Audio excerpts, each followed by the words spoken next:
پرچالش و سخت و دشوار و یک برنامه نفسگیر امروز توی همچین هوایی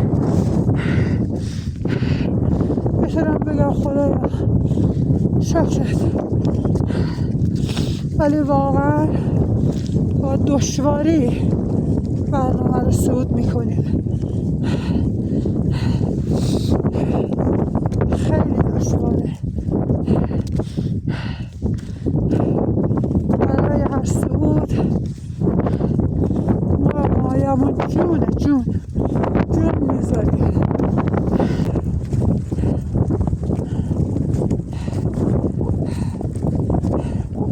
دوستان من روی چکات قله ایستادن و من قدم های آخر صعودم رو دارم بر میدارم و شاید تا چند ثانیه دیگه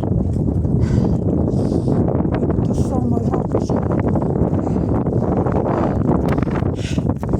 هم نوردان صعودتون مبارک، تبریک میگم.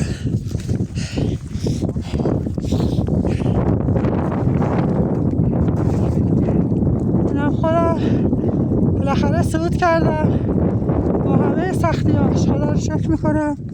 12 دی ماه 1404 بر فراز قله مقصوره به ارتفاع 3641 متر.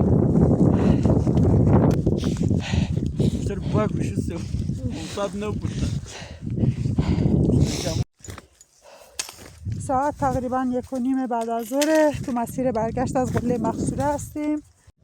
ساعت 15:40 پایان برنامه صعود به قله مقصوره 12 دی ماه 1404. اینا وضعیت ماشین. اینا هم نورد. مرسی، زنده باشید. مرسی. اینا خودم هم نورد ما که هنوز داره میاد.